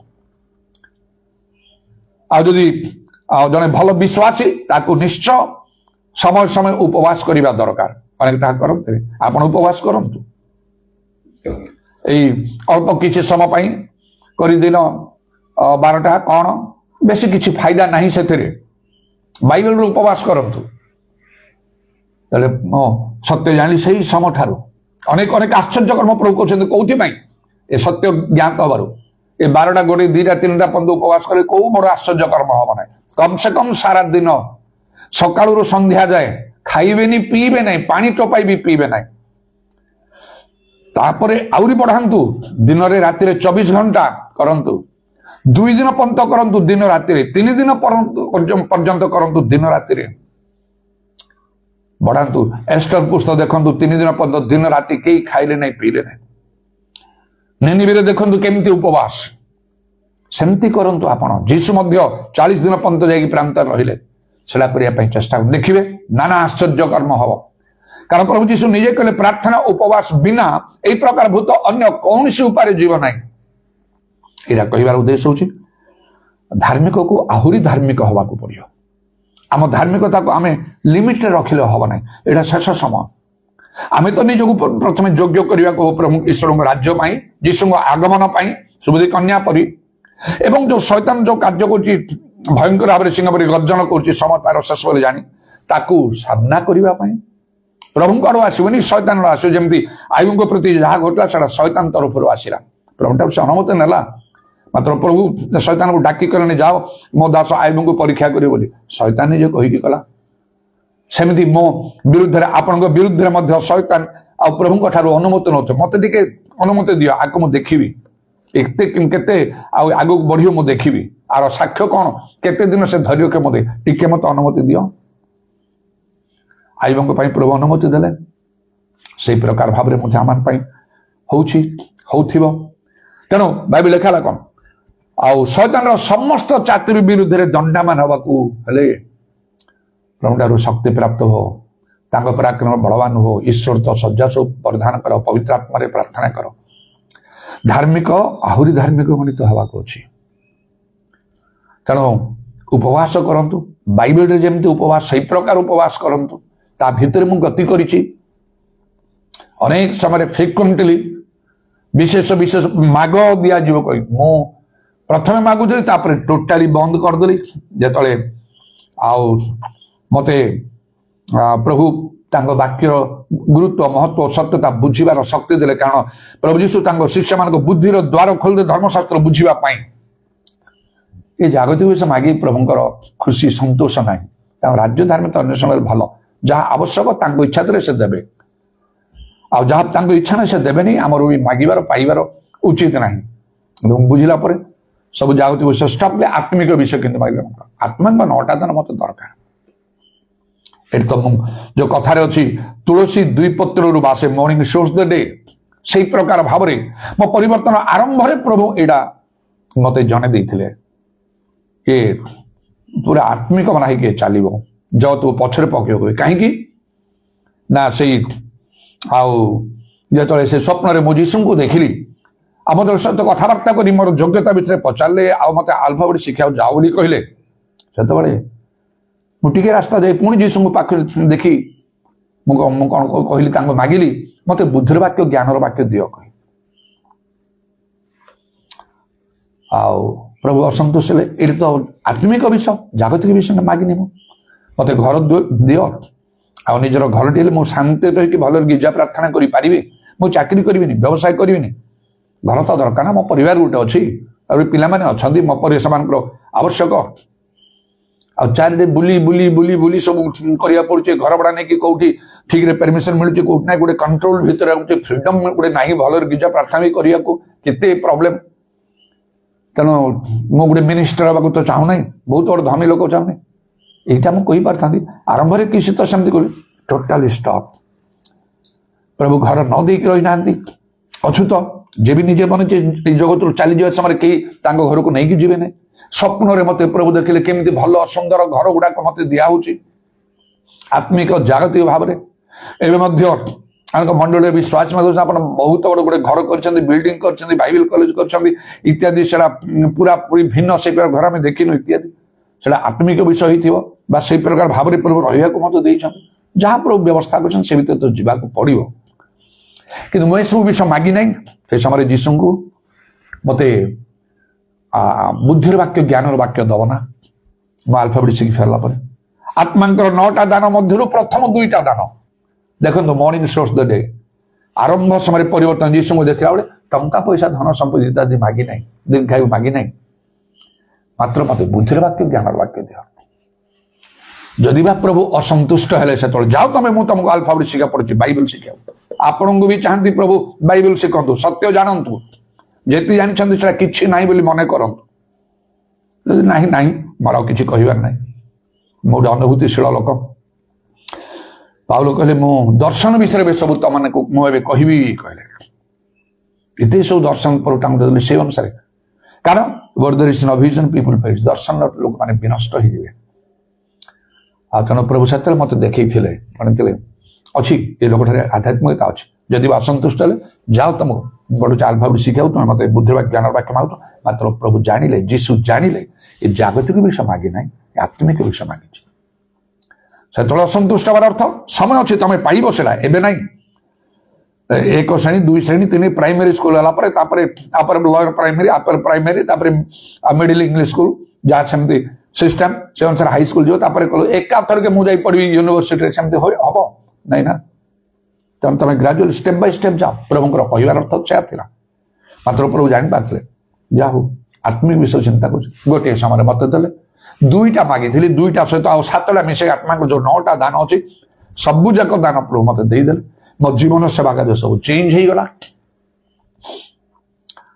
ଆଉ ତେବେ ପ୍ରଭୁଙ୍କର ଧନ୍ୟବାଦ। ଏଇପରି ଭାବରେ ଆମ କଣ କରିବାକୁ, ଧାର୍ମିକ, ଆହୁରି ଧାର୍ମିକ ହବା। ଆପଣ ଯଦି ପବିତ୍ର ଆତ୍ମାରେ ପ୍ରାର୍ଥନା କରୁଛନ୍ତି ପରଭାଷାରେ, ଆହୁରି ଧାର୍ମିକ କେମିତି ହେବେ? ଧାର୍ମିକ ହେଲେ ତ ଦ୍ୱାରା ଲେଖା ଯିଏ ପରଭାଷା କହୁଛି, ପରଭାଷାର ଅର୍ଥ କହିବା ପାଇଁ ସେ ପ୍ରାର୍ଥନା କରୁ, ସେଇଟା ପ୍ରାର୍ଥନା କରନ୍ତୁ, ପରଭାଷାର ଅର୍ଥ କହିବେ। ଭାବବାଣୀ କହିବାଟା ଅଧିକ ଦରକାର ବୋଲିକି ଲେଖା ହଉଛି। ମଣ୍ଡଳୀ ନିଷ୍ଠା ଜାତ କରିବ। ଅଧିକ ଧାର୍ମିକ ହେବା ପାଇଁ ଖାଲି ପରଭାଷାରେ ଭାବବାଣୀ କହିବା ପାଇଁ ଚେଷ୍ଟା କରନ୍ତୁ। ଆତ୍ମିକ ଦାନ ଗୁଡାକ ପାଇବା ପାଇଁ ଚେଷ୍ଟା କର। 9ଟା ଦାନ ସବୁ ରଖାଇଛି ଆମ ପାଇଁ। ଏକାନ୍ତ ଚେଷ୍ଟା କର ଲେଖାଇଛି, ତାହେଲେ ସେଟା ମିଳିବ, ନହେଲେ ହବନି। ଉପବାସ ପ୍ରାର୍ଥନାର ସହିତ କେତେ ସେ ଲାଗିବା ପଡେ, ତାର ଚିନ୍ତା କରି ହବନି। ଧାର୍ମିକ, ଆହୁରି ଧାର୍ମିକ, ପ୍ରଭୁଙ୍କର ଶକ୍ତି ପାଇବାକୁ ହବ, ଆଶ୍ଚର୍ଯ୍ୟ କର୍ମ ମାନ କରିବା ପାଇଁ। ବିଶ୍ୱାସର ଏସବୁ ଚିହ୍ନ ଅନୁବର୍ତ୍ତୀ ହବ ବୋଲି ଲେଖାଇଛି। ସେଗୁଡାକ ଆମଠାରେ ଦେଖାଯିବ। ଆପଣ ଭୂତ ଛଡେଇବାକୁ, ନୂତନ ଭାଷାରେ କଥା କହିବାକୁ, ସର୍ପକୁ ହସ୍ତ ଧରିବାକୁ, ପ୍ରାଣନାଶ ପାନ କଲେ କିଛି କ୍ଷତି ହେବନି, ପୀଡ଼ିତ ମାନଙ୍କ ଉପରେ ହସ୍ତ ଥଲେ ସେମାନେ ଭଲ ହେଇଯିବେ। ଏଗୁଡାକ ସବୁ ଆମର କରିବାକୁ ଅଛି। ନାଇଁ ଦେଖିବା, ଯଦି ଆମେ ପ୍ରକୃତି ଦେଖିବା ତାହେଲେ କିଛି ନାହିଁ। ଏସବୁ ଆମେ କୋଉଠି ଅଛୁ? ତାହେଲେ ଖାଲି ଟିକେ ବାଇବେଲ ପଢୁଛୁ, ପ୍ରାର୍ଥନା କରୁଛୁ, ଗିର୍ଜା ଯାଉଛୁ, ଦାନ କି 10 ଦେଇ ଦଉଛୁ, ଆମେ ଚାଲି ଯାଉଛୁ।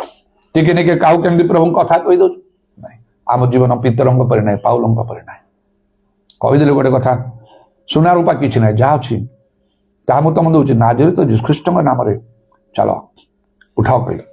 ମାତୃଗର୍ଭରୁ ଖଞ୍ଜରକ ଭଲ ହେଲା। 4 ଲୋକ ଘେରିଗଲେ। ବିଶ୍ୱାସ ଯୋଉମାନେ କଲେ 5000 ପୁରୁଷ ହେଲେ। ସ୍ତ୍ରୀ ପିଲାଙ୍କୁ ତ କୁହାଇନଥିବ ତମାନେ କେହି ବିଶ୍ୱାସ କରିବ ନାହିଁ। ପୁରୁଷ ମାନଙ୍କର ସଂଖ୍ୟା ଗଣନା କରାଯାଇକି ଗଣନା କରି ରଖା ହେଲା, 5000 ଲେଖା ହେଲା। ପ୍ରେରିତ 4 ପଦରେ। ସ୍ତ୍ରୀ ପିଲା ହେଲେ 8-10 ହଜାର ହେଇଥିବେ କମ ସେ କମ। ଚିନ୍ତା କରନ୍ତୁ। ଧାର୍ମିକ ମାନଙ୍କୁ ଏଇ ପ୍ରକାର ହବାକୁ ପଡିବ। ଖାଲି ଶିକ୍ଷା ପ୍ରଚାର ନାହିଁ, ଖାଲି ପ୍ରାର୍ଥନା ନାହିଁ, ତାର ଧାର୍ମିକ ଆହୁରି ଧର୍ମାଚରଣ, ଏଇଟା ପ୍ରଭୁଙ୍କର ଇଚ୍ଛା।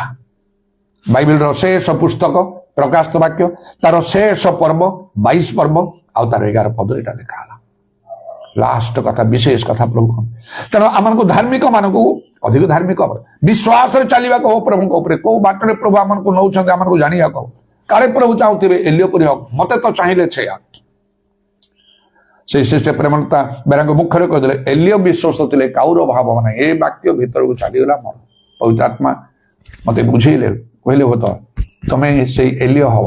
ଏଲିଓ ନାହାନ୍ତି, ଠିଆ ହବ କି? ଯେତେବେଳେ ଯେକୌଣସି ଆହ୍ୱାନ ମତେ ଦିଆଯାଇଛି କେବେ ମୁଁ ସେଟାକୁ ଅଗ୍ରାହ୍ୟ କରିନାହିଁ। ହଁ ମୁଁ ହେବି। ଔଷଧ ବ୍ୟବହାର କରିବିନି, ମରିଯିବ କାଳେ, ନହେଲେ ମରିବି, ଦିନେ ଦିନେ ତ ମରିବି ନା। ଏମାନେ କରୁଛନ୍ତି ମୁଁ କରିବିନି, ଏଇଟା ହିଁ ମୋର ଚ୍ୟାଲେଞ୍ଜ। ଏ କରୁଛି ମୁଁ କରିବିନି, ଏ ବାକ୍ୟ ମାନୁଛନ୍ତି ମୁଁ ମାନିବିନି, କରିବି ମୁଁ ନିଶ୍ଚୟ ନା। ଦରକାର ହେଲେ ତାଙ୍କ ଠାରୁ ଆଗକୁ ଯିବି, ପଛରେ ମୁଁ ରହିପାରିବି। ଏ ଚ୍ୟାଲେଞ୍ଜ ମୋ ପାଖରେ ସବୁବେଳେ ଥାଏ। ଆପଣମାନଙ୍କ ପାଖରେ ରହିବା ଆବଶ୍ୟକ। ଏଇଟା ହଉଛି ଧାର୍ମିକତା ନିମନ୍ତେ କ୍ଷୁଧା ତୃଷା।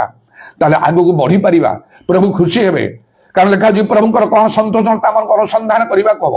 ଈଶ୍ୱରଙ୍କ ରାଜ୍ୟ ପାଇଁ ଏମାନଙ୍କୁ ଯୋଗ୍ୟ ହବାକୁ ପଡିବ ଏବଂ ଲାଭ ସ୍ୱରୂପ ହବାକୁ ପଡିବ। ଖାଲି ଯୋଗ୍ୟ ହେଲେ କଣ ବଡ କଥା, ନିଜକୁ ନିଜର ପରିବାର ପରିଜନ ଚାରିଆଡେ ଅନେକ ଲୋକମାନେ ଯେ ବିନଷ୍ଟ ହଉଛନ୍ତି, ସେମାନଙ୍କର ଆଉ ପ୍ରତି କିଏ କର୍ତ୍ତବ୍ୟ କରିବ? ସେ କର୍ତ୍ତବ୍ୟ ଆମମାନଙ୍କର। ପ୍ରକୃତିରେ ପ୍ରଭୁଙ୍କ ରାଜ୍ୟ ନିମନ୍ତେ ଲାଭ ସ୍ୱରୂପ କଲେ ଧାର୍ମିକକୁ ଆହୁରି ଧାର୍ମିକ ହବାକୁ ପଡିବ। ପ୍ରାର୍ଥନା କରୁଛୁ ଅଧିକ ସମୟ କରିବାକୁ, ବାଇବେଲ ପଢୁଛୁ ଅଧିକ ସମୟ କରିବାକୁ, ବାରମ୍ବାର କରିବାକୁ ହବ। ଗିର୍ଜା ଯାଉଛ ମଣ୍ଡଳୀ କଲେ ଅନେକ ଥର ଯିବାକୁ ପଡିବ, ବାରମ୍ବାର, ଏପରିକି ସବୁ ସମୟରେ ଗଲେ ସେଟା ଆହୁରି ଭଲ। ପ୍ରଭୁଙ୍କ ଗୃହରେ ରୋପିତ ହୁଅ ଲେଖା ହେଇଛି, ବୃଦ୍ଧ ସମୟରେ ମଧ୍ୟ ଫଳ ଫଳିବ। ସେ ଜିଖିର ଏଲିସାବେଥ ପାଇଁ ଯାହା ପ୍ରଭୁ କଲେ, ବୃଦ୍ଧ ସମୟରେ ସେମାନଙ୍କ ପାଇଁ ଯୋଉ କାର୍ଯ୍ୟ କଲେ ଲୋକ ଏକ ପର୍ବରେ, ସେ କଣ ଆମ ପାଇଁ ସେପରି ହବ ନାହିଁ? ପ୍ରଭୁ ସେପରି ଲୋକ ଖୋଜୁଛନ୍ତି। ଯଦି ଆମେ ସେମାନଙ୍କ ପରି ସେଇ ବାଟରେ ଯାଉଛୁ ପ୍ରଭୁଙ୍କର ସବୁ ଆଜ୍ଞା ମାନିକି, କେଜାଣି ଆମ ପାଇଁ ମଧ୍ୟ ସେଇ ପ୍ରକାର ବିଷୟ ରଖିଥିବେ। ତେଣୁ ପ୍ରଭୁଙ୍କ ଲୋକମାନେ ହତାଶ ନିରାଶ ହେଇପାରିବେନି। ବୃଦ୍ଧ ଅବସ୍ଥାରେ ମୋର ସବୁ ଗଲା, ମୋର ସମୟ ପଡିଲା, ସେ ଭାବ ରଖନ୍ତୁ ନାହିଁ କେବେ। ସେ ବୃଦ୍ଧ ଅବସ୍ଥାରେ ଅସତ୍ୟଜରେ ପୂର୍ଣ୍ଣ କରି ଖୁସି ଦେବେ, ଆନନ୍ଦ ଦେବେ, ବିଶେଷ ବିଶେଷ କାର୍ଯ୍ୟ କରିବେ। ତାଙ୍କ ହାତରେ ସବୁ ଅଛି, ତାଙ୍କୁ ଖୁସି କରି କରନ୍ତୁ। ଅବ୍ରାହମକୁ ଯେତେବେଳେ ଆଉ ସେ ମୃତକଳ୍ପ ଲୋକ ଠାରୁ ବୋଲି ଲେଖା ହେଲା, ମଲା ସଙ୍ଗେ ସେମାନେ 75 ବର୍ଷ ଆହ୍ୱାନ କଲେ, 100 ବର୍ଷ ବେଳକୁ ତାଙ୍କର ଛୁଆଟି ହେଲା, ବୁଢୀ ହେଲା, ମୃତକଳ୍ପ ବୋଲି ଲେଖା ହେଇଛି। ଆଜ ଗୁଡ୍ ଆଜ ଡେଡ୍, ମଲା ଲୋକ ସଙ୍ଗେ ସଙ୍ଗେ 100 ବର୍ଷ ବେଳକୁ କଣ ମାତ୍ର କଣ ସେ ମରିବ କଣ? ସେ 100ରୁ ଆଉ 75 ବର୍ଷ ପ୍ରଭୁ ଆୟୁଷ ଦେଲେ। ଗୀତ ସଂଧ୍ୟା 91 55 କିଏ ପାଆନ୍ତୁ ନ ପାଆନ୍ତୁ, ଜଣେ ଲୋକ ପାଇଲା। ମତେ ପ୍ରଭୁ ସ୍ୱପ୍ନରେ ଦେଖିଛନ୍ତି, ମୁଁ ଅବ୍ରାହମ ହେଇଛି, ମୋ ପାଇଁ ବି ସେପରି କାର୍ଯ୍ୟ କରିବା ପାଇଁ ପ୍ରଭୁ ଚାହୁଁଛନ୍ତି, ଆପଣ ପାଇଁ ସେପରି କରିବା ପାଇଁ ଚାହୁଁଛନ୍ତି। କିନ୍ତୁ ଆମେ ନିଜକୁ ସେପରି ଯୋଗ୍ୟ ଦେଖେଇଲେ ହବ ନା, ଖାଲି ଇଚ୍ଛା କରିଦେଲେ ହବ କି? ମତେ ଅବ୍ରାହମ ପରି କରିଦିଅ, ପ୍ରଶ୍ନ ଉଠୁନାହିଁ ସେଟା। ତାଙ୍କ ପରି ଲାଇଫ କାଟିବାକୁ ହବ, ଆମର ଚିନ୍ତାଧାରା ସେମିତି କରିବାକୁ ହବ, ଖ୍ରୀଷ୍ଟ ଯୀଶୁଙ୍କର ମନ ପରି ମନ କରିବାକୁ ହବ, ସ୍ପିରିଚୁଆଲ ମାଇଣ୍ଡ ରଖିବାକୁ ହବ, ଆତ୍ମିକ ମନା ହୁଅନ୍ତୁ। ଜଣା ପଡିଯିବ ଆପଣ ଆତ୍ମିକ ମନା ନା ଜାଗତିକ ମନା, ଆପଣଙ୍କର କାର୍ଯ୍ୟକଳାପରୁ ଜଣା ପଡିଯିବ। ଆପଣ କୋଉଠି ରହୁଛନ୍ତି, କୁଆଡେ ଯାଉଛନ୍ତି, ସମୟ କୋଉଠି ଦଉଛନ୍ତି, କଣ ଚିନ୍ତା ଆପଣଙ୍କର, କଥାବାର୍ତ୍ତା କଣ, ଲୋକଙ୍କର ସାମ୍ନାରେ ଥିଲା ବେଳକୁ ଆପଣଙ୍କର କଥାବାର୍ତ୍ତା କୋଉ ବିଷୟରେ ଆପଣ ଆଉ ସବୁ ଆଲୋଚନା କରୁଛନ୍ତି, ଟଙ୍କା ପଇସା କେମିତି ବ୍ୟବହାର କରୁଛନ୍ତି, ଜଣା ପଡିଯିବ ସବୁରୁ। ଆପଣ ଆତ୍ମିକ ଲୋକ ନା ଜାଗତିକ ଲୋକ? ଆତ୍ମିକ ମନା ହୁଅନ୍ତୁ, ବଦଳି ଯାଆନ୍ତୁ। ସମୟ ଅଛି, ଅଳ୍ପ ସମୟ, ହୁଏତ ବେଶ ସମୟ ନଥିବ। ଆଉ ପ୍ରଭୁଙ୍କ ଇଚ୍ଛା ଥିଲେ ପ୍ରଭୁ ଏପରି ଭାବେ କାର୍ଯ୍ୟ ଆପଣଙ୍କ ଜୀବନରେ କରିବେ ବା ଆପଣଙ୍କ ଦ୍ୱାରା ଆଉ ତାହା ପୂର୍ବରୁ କେବେ ଘଟି ନଥିଲା, କିମ୍ବା ଘଟି ନ ପାରିଲେ। ଯେପରି ସଲୋମନ କହିଲେ, ତୁମ ପୂର୍ବରୁ କେହି ସେପରି ନଥିଲେ ରାଜାମାନଙ୍କ ମଧ୍ୟରେ, ବା ତୁମ ପରେ ବି କେହି ହବ ନାହିଁ, ଏହିପରି ଭାବରେ ତୁମକୁ ଜ୍ଞାନ ବୁଦ୍ଧି ଆଉ ଐଶ୍ୱର୍ଯ୍ୟ ସବୁ ଆମେ ଦବା।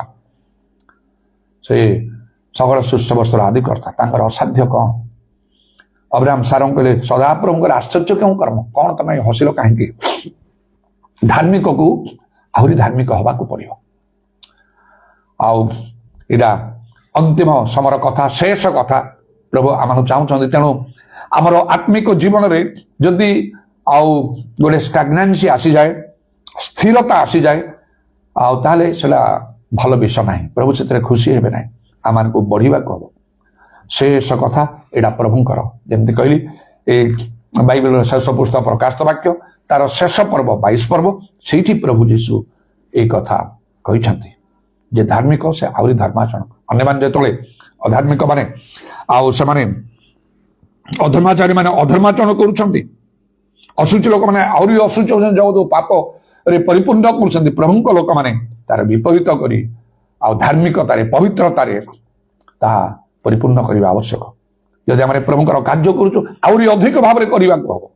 ଆତ୍ମା ଲାଭ କରୁଛୁ, ଆହୁରି ଅଧିକ ଆତ୍ମା ଲାଭ କରୁ। କେମିତି କଲେ ମୁଁ ଆହୁରି ଅଧିକ ଆତ୍ମା ଲାଭ କରିପାରିବି? ଗୋଟିଏ ନାହିଁ, ଦିଟା ନାହିଁ, ଆଉ ଯଦି ବା ସେଭଳି ହୁଏ, ଗୋଟିଏ ଆତ୍ମା ଲାଭ କଲେ ମଧ୍ୟ ପ୍ରଭୁ ସେ ବହୁମୂଲ୍ୟ। ଆଉ ଗୋଟିଏ କାହିଁକି ହବ? ଆଉ କାହିଁକି ମୁଁ କରିପାରିବିନି? ଅନ୍ୟମାନେ କରୁଛନ୍ତି, ମୁଁ କାହିଁକି କରିପାରିବି ନାହିଁ? ପ୍ରଭୁଙ୍କର କାର୍ଯ୍ୟ କରୁଥିଲେ ଆହୁରି କାହିଁକି ମଧ୍ୟ କାର୍ଯ୍ୟ କରିପାରିବିନି? ବାଇବେଲକୁ ସଫଳ କରି ଖାଲି ଘର ଦ୍ୱାରରେ ନ ରହିକି ସ୍ତ୍ରୀ ପିଲା ଗୃହ ଜମି ଭୂମି ତ୍ୟାଗ କରିକି ଚାଲ ଲେଖା ହଉଛି। ମୋ ମନ ଭିତରକୁ ମୁଁ ନେଇଛି। ତେଣୁ ଏ ସହରରେ ଥାଇକି କାର୍ଯ୍ୟ କଲାବେଳେ ସହରକୁ ଆସିଲା ପରେ ଗାଁକୁ ଯିବା ପାଇଁ କେହି ପସନ୍ଦ କରନ୍ତି ନାହିଁ। ଖାଲି ଟିକେ ବୁଲାବୁଲି ମଜା ମଜଲିସ ପାଇଁ ଟିକେ ଯାଇକି ଆସିଯାନ୍ତି। କିନ୍ତୁ ଦିନ ଧରି ସହରରୁ ବାହାରିକି ମୁଁ ଚାଲିଯାଏ, ବହୁତ ଚ୍ୟାଲେଞ୍ଜର ସହିତ। ଦେହ ପିଲାଙ୍କର ଅସୁସ୍ଥ ମୃତ୍ୟୁ ସରିକି ହେଲା ବେଳେ ମଧ୍ୟ ଯାଇକି ମନ ପ୍ରାଣ ଦେଇକି ଦିନେ ପାଇଁ ନାହିଁ, 2 ଦିନ ପାଇଁ ନାହିଁ, 3 ଦିନ ପାଇଁ ନାହିଁ, ସପ୍ତାହ ପାଇଁ ନାହିଁ, ମାସ ମାସ ଧରିକି ମଧ୍ୟ ପ୍ରଭୁ କାର୍ଯ୍ୟ କରୁଛି, ଯଦ୍ୱାରା ମଣ୍ଡଳୀ ଗୁଡାକ ଗଢା ହେଇଛି, ମଣ୍ଡଳୀ ଗୁଡାକ ସ୍ଥିର ଭାବରେ ଅଛନ୍ତି, ପବିତ୍ର ଆତ୍ମାରେ ପରିପୂର୍ଣ୍ଣ ହେଇକି ଅଛନ୍ତି। ମୋର ଅସୁସ୍ଥ ସମୟରେ ସେମାନେ ଚିନ୍ତାର ଭିତରେ ଆସିଲା, ଯଦି କଣ ହେଇଯାଏ ଭାଇନାଙ୍କର, ଆଉ କିଏ ଆମର ଏସବୁ ତତ୍ତ୍ୱ ନବ, କିଏ ଏ ଦାୟିତ୍ୱ ନବ? ସେମାନେ କହୁଥିଲେ କେହି ନାହାନ୍ତି ଭାଇନା, କେହି ନାହାନ୍ତି, ଆଖି ସାମ୍ନାରେ କେହି ନାହାନ୍ତି, କଥା କହନ୍ତି, କାମରେ କରିବା ପାଇଁ କେହି ନାହାନ୍ତି। ସେ ପାଷ୍ଟର ସାମସନ୍ତ କହିଲେ ଗଲା, ମୋର ସବୁ ଚାଲିଗଲା, ମୋର ସବୁ ଚାଲିଗଲା, ଏକଦମ ହତାଶ ଆସି ଭାଙ୍ଗି ପଡେ। ତାପରେ ଯଥେଷ୍ଟ ଭାବରେ ସେମାନେ ପ୍ରାର୍ଥନା ଇତ୍ୟାଦି ସବୁ କଲେ, ଆଉ ପ୍ରଭୁଙ୍କ ଇଚ୍ଛା ଅନୁସାରେ ପ୍ରଭୁ ମତେ କଥା କହିକି ମତେ ଉଠେଇଲେ। ମୃତ୍ୟୁରୁ ରକ୍ଷା ଯିବା ସଦା ପ୍ରଭୁଙ୍କର ଅଧୀନ, ମତେ ଯିବାକୁ ସୁଯୋଗ ଦେଲେ, ଆଉ ଗୋଟେ ଭୋଜନ ପ୍ରସ୍ତୁତ କରିବା ପାଇଁ ମଧ୍ୟ, ଭୋଜ ପ୍ରସ୍ତୁତ କରିବା ପାଇଁ ମଧ୍ୟ ପ୍ରଭୁ ମତେ ସାହାଯ୍ୟ କଲେ, ସମର୍ଥ କଲେ। ସମସ୍ତ ମଣ୍ଡଳୀ ଏକାଠି ହେଇଗଲେ, ଆଉ ସେ ଦାୟିତ୍ୱ ମୁଁ ନେଲି ସୁନ୍ଦର ଭାବରେ, ଆଉ ଗୋଟେ ସେ କାର୍ଯ୍ୟ ହେଇପାରିଲା, ସେ ଭୋଜର ଆଉ ସେ ଆନନ୍ଦ, ସମସ୍ତଙ୍କର ଚିନ୍ତା ଦୁଃଖ ସବୁ ଯାକ ଆମଙ୍କର ଚାଲିଗଲା, ଦୁଃଖଟା ଆନନ୍ଦରେ ପରିଣତ ହେଲା। ତ ପ୍ରଭୁଙ୍କ ନାମର ଧନ୍ୟବାଦ ହଉ। ତେଣୁ এই ଚିନ୍ତା ସବୁବେଳେ ମୋ ଭିତରେ, ଆପଣମାନେ ମଧ୍ୟ ପ୍ରେରିତ ଶିକ୍ଷା ଗୁଡାକ, କଠିନ କଠିନ ବିଷୟ ଗୁଡାକ ଅଛି ତା ଭିତରେ, ଚେଷ୍ଟା କରନ୍ତୁ ତାହା ଗ୍ରହଣ କରିବା ପାଇଁ। ସୁବର୍ଣ୍ଣ ଆବରଣ ବହୁମୂଲ୍ୟ ବସ୍ତ୍ର କେଶ ବିନ୍ୟାସ ସ୍ତ୍ରୀ ଲୋକଙ୍କ ଭୂଷଣ ନ ହଉ ବୋଲି ଲେଖା ହଉଛି। ଏଠି ଯୁକ୍ତି କରିବାର କିଛି ଆବଶ୍ୟକ ନାହିଁ, ବାଇବେଲ ଲେଖା ହଉଛି, ପିତର ପାଉଲ ଈଶ୍ୱର କହୁଛନ୍ତି। ଏବଂ ଅନେକ ପ୍ରଭୁଙ୍କ ଲୋକମାନେ, ଆତ୍ମିକ ଲୋକମାନେ, ଝିଅ କି ସ୍ତ୍ରୀ ଲୋକମାନେ, ଯୁବା ଝିଅମାନେ ମଧ୍ୟ ସେମାନେ ଗ୍ରହଣ କରିଛନ୍ତି, ତାଙ୍କର ଲାଇଫ ଫ୍ୟୁଚରକୁ ସାକ୍ରିଫାଇସ କରିକି ମଧ୍ୟ। ଆପଣ କରନ୍ତୁ, ତା ଭିତରେ ଟିକେ ଆସନ୍ତୁ। ଏଇଟା ମୋ ପାଇଁ ନାହିଁ ବୋଲିକି ସବୁବେଳେ ଭାବନ୍ତୁ ନାହିଁ। ଧରିବେ ଗୋଟେ ସମୟରେ ପ୍ରଭୁ ଏମିତି ଆପଣଙ୍କର କୌଣସି ସମସ୍ୟାର ସମାଧାନ ହବ ନାହିଁ, ବାକ୍ୟକୁ ସଫଳ କରିବାକୁ ହବ। ସେ ପ୍ରେରିତ ମାନଙ୍କର ଶିକ୍ଷାରେ ବାରମ୍ବାର ଯଦି ଶୁଣୁଛନ୍ତି ଡିଭାଇନ ହିଲିଂ ବିଷୟରେ, ଦିବ୍ୟ ସୁସ୍ଥ ଗ୍ରହଣ କରନ୍ତୁ। ପ୍ରଭୁ ଆପଣଙ୍କୁ ଛାଡ଼ିଦେବେ ସବୁବେଳେ ସେଇ ପ୍ରକାର ନାହିଁ। ପ୍ରଭୁ ଅସନ୍ତୁଷ୍ଟ ହେଲେ କଣ କରିବେ? ଆପଣ ଟ୍ରିଟମେଣ୍ଟ କରି ଯାଇକି ସେଠି ଆପଣଙ୍କର ପ୍ରାଣ ହରାଇବେ। ଆପଣଙ୍କର ଟ୍ରିଟମେଣ୍ଟରେ କିଛି, ତାର ବି କିଛି କୌଣସି ଗ୍ୟାରେଣ୍ଟି ନାହିଁ ନା। ଧନ ଜୀବନ ସବୁ ଲୋକ ହରେଇ ଆଉ ଦେଇଥାନ୍ତି। ତ ପ୍ରଭୁଙ୍କର ଧନ୍ୟବାଦ ହଉ। ଆମେ କେମିତି ପ୍ରଭୁଙ୍କୁ ଗୌରବ ଦେବା, ତାଙ୍କ ରାଜ୍ୟ ପାଇଁ ଆମେ ଲାଭ ସ୍ୱରୂପ ହେଇପାରିବା। ପାଉଲ ତିମୋଥୀ କହିଲେ ବିଶ୍ୱାସୀ ମାନଙ୍କର ତମେ ଆଦର୍ଶ ହୁଅ। ସେଟା କୋଉ ପ୍ରକାର ଜୀବନ? ଏ ସମୟ ଆସିଯାଇଛି, ଶେଷ ସମୟ, ପ୍ରଭୁଙ୍କ ଆଗମନ ସମୟ। ଆଉ ଜଗତରୁ ଆମେ ନିଜକୁ ଆମକୁ ପୃଥକ କରିବାକୁ ହବ, ଆତ୍ମିକ ମନା ହେବାକୁ ହବ ଆହୁରି ଅଧିକ ଭାବରେ। ଯେପରି ସେଇ ଲୋଟଙ୍କ ପରି ପ୍ରାଣ ରକ୍ଷା ନିମନ୍ତେ ପଳାଅ, ପଛ ଆଡକୁ ଅନାଅ ନାହିଁ, ପ୍ରାନ୍ତର ମଧ୍ୟରେ ରହ ନାହିଁ, ପର୍ବତକୁ ପଳେଇଯାଅ, ନହେଲେ ବିନଷ୍ଟ ହବ। କେମିତି ପ୍ରଭୁଙ୍କର ବାକ୍ୟ ପ୍ରକାଶ ବାକ୍ୟ ଲେଖା ହଉଛି, ହେ ଆମର ଲୋକମାନେ ବାବିଲ ମଧ୍ୟରୁ ବାହାରି ଆସ। ବାବିଲ ହଉଛି ଜଗତ, ପାପ, ମନ୍ଦତା, ଜାଗତିକତା, ଏସବୁ ପାଇଁ ସେମାନଙ୍କର କ୍ରୋଧ କୋପ ବର୍ତ୍ତୁଛି। ଦେଖ, ଗୋଟିଏ ଦଣ୍ଡରେ ତାର ବିନାଶ ଉପସ୍ଥିତ ହବ ହେଲା।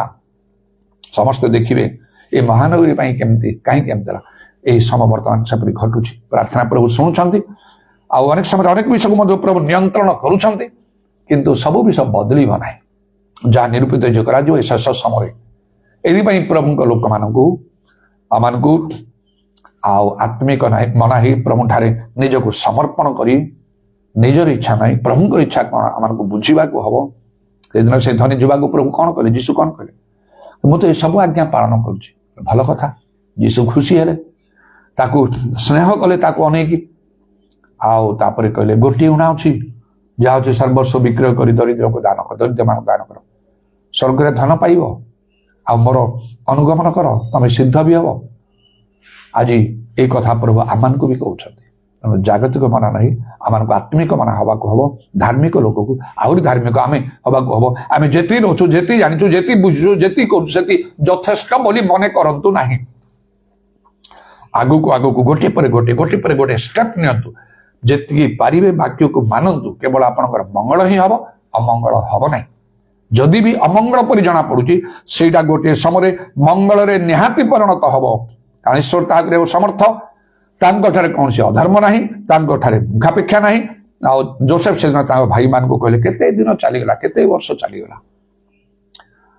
ଅପଡାଉନ ଭିତରେ ସେ କହିଲେ, ଫାଇନାଲି ସେ କହିଲେ, ଭାଇମାନେ ତମାନେ ମୋର ମନ୍ଦ କଲ, ମାତ୍ର ପ୍ରଭୁ ତାକୁ ସଦାପ୍ରଭୁ ତାକୁ ମଙ୍ଗଳରେ ପରିଣତ କରିଛନ୍ତି। ଦିନେ ଆପଣଙ୍କ ମୁଖ ମଧ୍ୟ ଏପରି ଭାବରେ ଆଉ ପ୍ରକାଶ କରିବ। Hallelujah. Praise the Lord. Udarabani kharaba shabani kurabanda larabani darabanda larabana daraba shabara bara bara bara bara bara bara.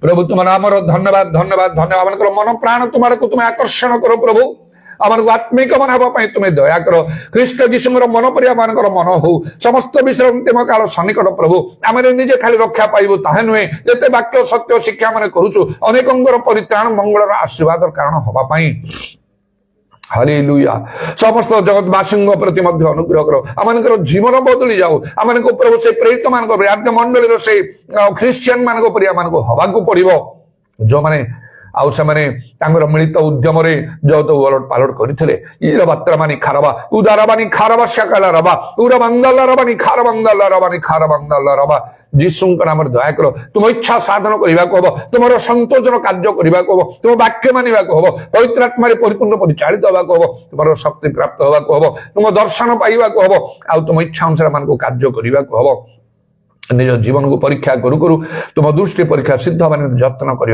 जहाँ जहाँ प्रयोजन तुम्हें जानिच प्रभु तुम्हें करुच धन्यवाद करुचु धन्यवाद दौचु आउ से धुनी भौणी प्रति तुम्हें अनुग्रह कर दया कर आयुषे चली जाते आउ प्रभु तांको विषय कहगला आम प्रार्थना कलु व्यक्तिगत भाव में कंटिन्यूसली प्रार्थना कर चलुचा मंडल आम प्रार्थना करूँ आउ प्रभु तुम्हें अनुग्रह कर प्रभु आउ से पुओ मध्य आउ से फोटो पठिछन्ते मु देखिली आउ से प्राय टिके नॉर्मल अछन्ती तांकर से चेहरा आउ आउ प्रभु तुम नाम को धन्यवाद कहूँ से टिके बेटर अछन्ती निश्चय तेनको तो आ गोटे हस हस मुखरे तांकर से फोटोटा मते पठिछन्ते मध्य तुमे तांको अनुग्रह कर दया कर निश्चय तुमे स्मरण करछ गत दिन रे तांकर आ परिश्रम तुमर सेवा कार्य रे आमे आउ से काफला बजार थिलु आउ से प्रभु से विजु पट्टनायक छकरू ता भितरू से चाली चाली के आसुथिले संध्या समय गिर्जार मध्य चाली चाली के आसुथिले चाली के से जाउथिले केते से परिश्रम सब न करिछन्ते मध्य वाक्य सब ग्रहण कले विशेष करी